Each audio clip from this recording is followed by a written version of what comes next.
He transferred everything into his own account. Every single dollar we saved together. And I only found out because I went back for my laptop. I remember the exact moment I said those words out loud to my sister, standing in the parking lot of a Walgreens at 11 o'clock at night, my hands shaking so badly I could barely hold my phone.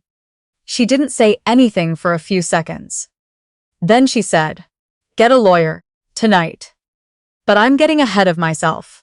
My husband and I had been together for 9 years. Married for 6, we met at a work conference in Atlanta. He was presenting a session on project management, and I was there representing my company's HR department. He was charming in that quiet, confident way that doesn't announce itself. He didn't try too hard. He just talked to me like I was the most interesting person in the room, and at the time, that felt like everything. We built something real.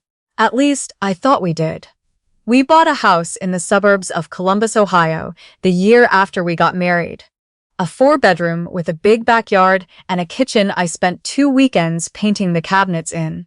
We talked about kids sometimes, not urgently, but the way you talk about a trip you're planning.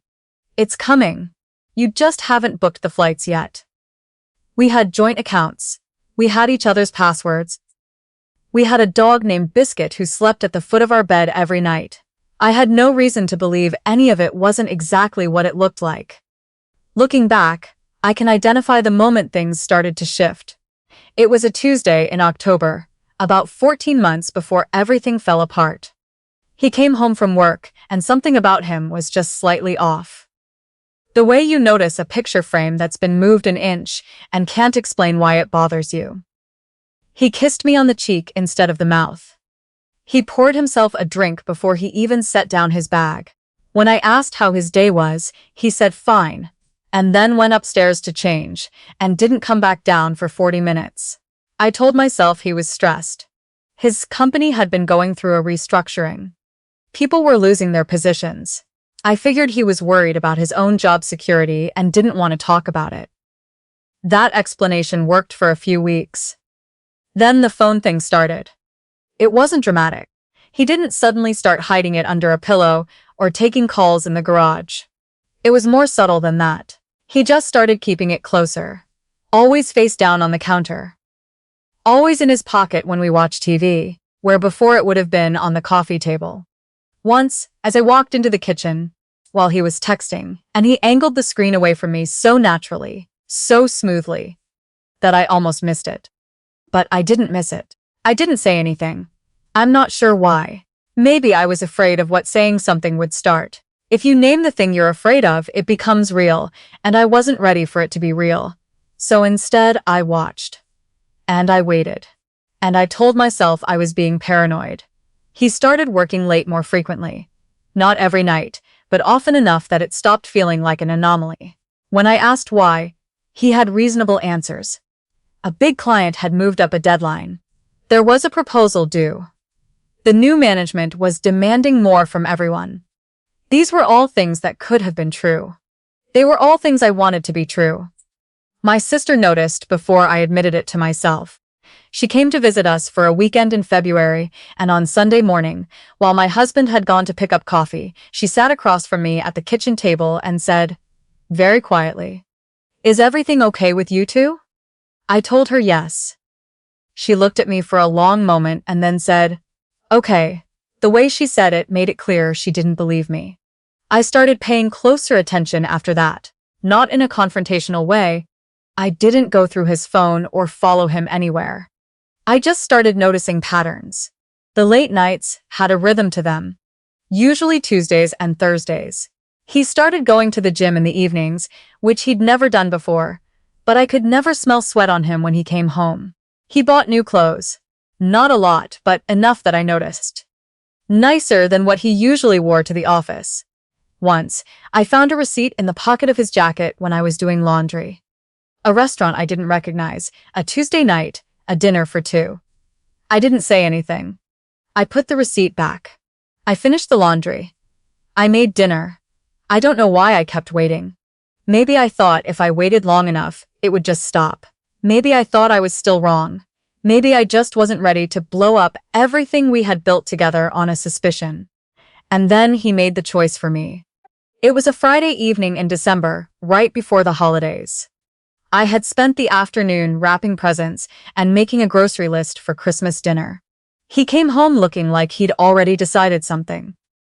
There was a particular set to his shoulders, a way he wasn't quite making eye contact, and I felt the floor drop out from under me before he even opened his mouth. He sat down at the kitchen table. I stood near the counter, still holding a dish towel. "I need to talk to you," he said. I set down the dish towel very carefully, like if I was careful enough, the next few minutes might go differently. "Okay," I said. "Talk." He looked at the table. He looked at his hands. He said, "I don't think this is working anymore." I just stared at him. "I haven't been happy," he continued, "for a while. I didn't know how to bring it up, and I kept putting it off, and I know that wasn't fair to you, but I think we should separate." The word landed like something physical. "Separate," I repeated. He nodded. I asked him how long he'd been feeling this way. He said, "A few months." I asked him if there was someone else. He paused a beat too long before he said no. I noticed the pause. I filed it away. I asked him what he wanted to do about the house. He said he thought it made more sense for him to stay and for me to find somewhere else. The mortgage was in both our names, but he made more money and could keep up the payments on his own. He said it very reasonably, like he'd thought it through carefully, like he was being practical and not cruel. I asked him if he had thought about this for a while. He said he had. I asked him why he hadn't said anything sooner. He said he hadn't known how. I asked him a lot of questions that night. He answered most of them in that same calm, careful way, like he was managing a difficult situation at work.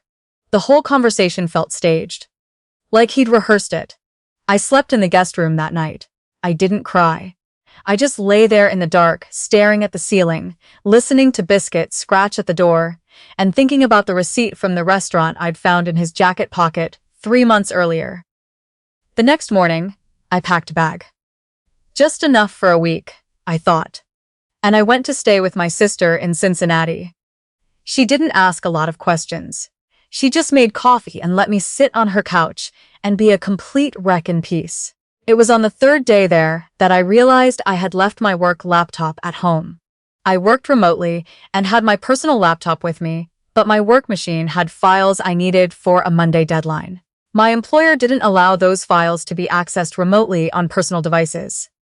I had to go back. I texted my husband to let him know I was coming to pick it up. He didn't respond. I drove back on a Sunday afternoon, about 2 hours. I told myself it was fine. I would get the laptop and leave. In and out. When I pulled onto our street, there was an unfamiliar car in the driveway. A silver sedan I didn't recognize. I sat in my car at the curb for a moment, looking at it. Then I got out and let myself in through the front door. The house smelled different. I don't know how else to describe it. It was our house. The same floors, the same furniture, the same curtains I'd picked out 2 years ago. But there was a scent that wasn't mine, a candle or a perfume or something, layered over the familiar smell of home. It made my stomach turn. I could hear the TV in the living room, and then a laugh. A woman's laugh. I stood in the hallway and breathed for a second. Then I walked to the living room doorway. She was sitting on our couch. My couch. The one my husband and I had driven 45 minutes to a furniture warehouse to pick out together because he wanted something with good lumbar support, and I wanted something that wouldn't show dog hair. She had a glass of red wine, and she was wearing what I can only describe as a very at-home outfit. Leggings, an oversized sweater, bare feet tucked under her. She looked completely comfortable. She looked like someone who had been there before. My husband was sitting on the other end of the couch. He stood up very fast when he saw me. Her name, I would later find out, was Amber. She worked with him. She had been working with him for about 2 years. But in that moment, all I knew was what I was looking at. "You weren't supposed to be here," he said. The first words out of his mouth. Not "I'm sorry." Not "let me explain." "You weren't supposed to be here, like the problem was my timing." I said, "I texted you." He pulled out his phone and looked at it like he was seeing it for the first time. He must have had it on silent. The woman, Amber. slowly set down her wine glass. She was looking at me with an expression I couldn't quite read. Not guilty, exactly. More like someone who had known this conversation was coming eventually and was bracing for it.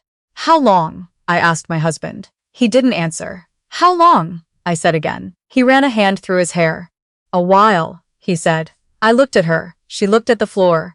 I walked past both of them to the home office, got my laptop, put it in my bag. My hands were steady. I don't know how, but they were. I walked back through the living room. Neither of them said anything. I stopped in the doorway. Did you use our joint account to take her to dinner? I asked. He didn't answer. I nodded. I left. I sat in my car in the driveway for about 4 minutes. Long enough to feel the shake set in, the adrenaline hitting all at once now that I was alone. Then I drove to the end of the street, parked and called my sister. That's when I said the thing about the money. Because on the drive back, something had been nagging at me. The way he had brought up the house so quickly, so practically, the first night. The way he had clearly been thinking about the logistics for longer than a few months. And so I opened the banking app on my phone right there in the car. The balance in our joint savings account read $47. We had saved over $60,000 in that account. I sat with that number for a long time. Then I called my sister. She told me to get a lawyer. I told her I would. I drove back to Cincinnati, shaking the whole way, but by the time I got there, something had settled in me. Not calm, exactly. More like clarity. The kind of clarity that only comes when someone removes every last excuse you'd been giving them. The next morning, I called a family law attorney in Columbus. Her name was Patricia. No, wait. I'm getting confused. I went through 2 consultations before I settled on the one I stayed with. Her name was actually a different Patricia. No. I need to stop. My attorney's name doesn't matter. What matters is what she told me. She told me to document everything. So I did. I requested 6 months of bank statements. I took screenshots of every transfer. I wrote down every date I could remember. The restaurant receipt, the Tuesday-Thursday pattern, the new clothes, the phone silences. I pulled up our shared calendar app, which he hadn't thought to remove me from yet, and went back 14 months. There were entries that hadn't meant anything to me at the time. Lunch meetings, after-work drinks with the team. A weekend trip, he'd said, was a leadership retreat. That now told a different story. I gathered it all into a folder and brought it to my attorney. She looked through it quietly. Then she looked up at me. He moved $60,000, she said. Yes, from your joint account. Yes. When did that happen? I told her I had checked the transaction history. The transfer had happened 11 days before he sat me down at the kitchen table and told me he hadn't been happy for a while. She nodded slowly. He was planning this, she said. I know. What followed was not quick. These things never are, and I won't pretend it was clean or easy, or that I woke up every morning feeling righteous and strong. Most mornings I woke up feeling gutted. I stayed on my sister's couch for 6 weeks. I cried in the shower and got it together before I got out. I went back to work because I had to, and because it was the only thing that made time move at a normal speed. But things started to move. My attorney filed for divorce and immediately flagged the account transfer as financial misconduct in anticipation of divorce proceedings. In Ohio, that kind of asset dissipation, moving or hiding marital funds right before or during a separation, can be held against the spouse who did it when it comes to dividing assets. He had not been careful enough, or maybe he'd assumed I wouldn't look. Maybe he'd assumed I'd be too devastated to think straight. That was a miscalculation. His attorney apparently advised him to cooperate once we surfaced the documentation. The posture he came in with, the one where I found somewhere else to live and he kept the house, did not survive contact with reality. The house had appreciated significantly since we bought it. The equity split, combined with the returned $60,000, amounted to substantially more than he'd been planning to offer. We also had his retirement accounts, which in Ohio are considered marital assets up to the amount accumulated during the marriage. I'm not going to give you exact numbers because they're not the point. The point is that I walked away from that marriage with enough to start over, and then some. I put a down payment on a condo in a neighborhood I'd always liked, but figured was out of my budget. I bought new furniture. I got a coffee maker I'd been eyeing for 2 years but always thought was frivolous. I got to keep Biscuit, too. He tried, but the dog had slept on my side of the bed and everyone knew it. People found out, of course. People always find out. He had managed his version of the story for a few weeks. Told mutual friends it was mutual, that we'd grown apart, that these things happened. His family was diplomatic in the way families are when they don't have all the information. But information has a way of surfacing, especially when there's a woman at the office who's been telling her own friends for months. By spring, the version of events that had been circulating quietly became much less quiet. I don't say this with satisfaction. Exactly. I never went out of my way to tell anyone anything. But I didn't correct people who had the right story, either. The last time I heard anything about him was through a mutual friend who mentioned in passing, without much drama, that things with Amber hadn't worked out. Apparently, she'd had some concerns about trusting him. I found that very unsurprising. Here's what I want to say to anyone who's sitting with a receipt in their jacket pocket, or a phone that's always face down, or a partner who comes home and kisses them on the cheek instead of the mouth for the first time in years. Trust what you're noticing. Not the paranoid spiral, not the worst-case story you tell yourself at 3 a.m. But the quiet thing underneath it. The thing that was there before you had any evidence. That thing knew before I did. I spent over a year telling it to be quiet, and it waited patiently for me to catch up. The man who moved $60,000 out of our account thought he was setting himself up for an easy exit. He thought I'd be too shocked to look, too soft to push back, too attached to the life we'd built to fight for what was mine. He thought wrong. Every single time. I spent my first night in the condo on a brand new couch with Biscuit asleep across my lap, watching a show I'd always wanted to watch, but he hadn't been interested in. The window was open. The neighborhood was quiet. I had a glass of wine and I felt, for the first time in a very long time, like I was exactly where I was supposed to be. He thought leaving me with nothing would break me. What it actually did was show me exactly how much I had.